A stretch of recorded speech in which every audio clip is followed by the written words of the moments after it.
pushback over President Trump's plan to dismantle the U.S. Department of Education. Today, Connecticut's elected leaders say this could put some of the most disadvantaged children at risk.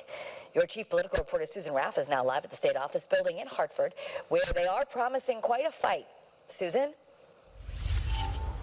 Kara, some of Connecticut's elected leaders feel that the president's plan to dismantle education is not only illegal, but irresponsible, and they are promising to fight back. Now, Connecticut does get quite a bit of money, about $600 million, and that really goes to special education. The concern is that President Trump wants to instead give that federal funding back to the states, but some feel that that money will be cut and may not go to where it's needed. Again, that is for special education. Congresswoman Johanna Hayes, a former teacher herself, is very worried about what she says could happen. She says all children deserve an education, a good education, and that we should protect that right.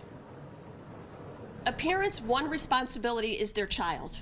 For educators and leaders, our responsibility is everybody's children, everybody's child.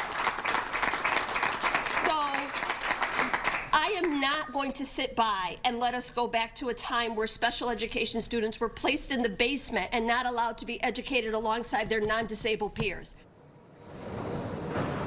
Now, that $600 million that Connecticut gets in federal funding helps about 500,000 students at schools across our state. So it is a sizable chunk of money, probably about 10% of the federal funding that Connecticut gets. Plus, President Trump has also said that in addition to dismantling education, he wants special needs students to go somewhere else. Where that would be, we just don't know at this point. That is still not being told, but that is another area of concern. But to make this happen, Connecticut's congressional delegation says that only Congress has the power to dismantle the Department of Education, not the president. And right now they say there aren't enough votes in the Senate.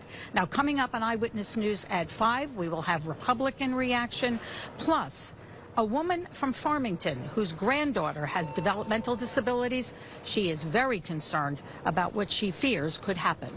Your chief political reporter, Susan Raff, Channel 3, live in Hartford. All right, Susan.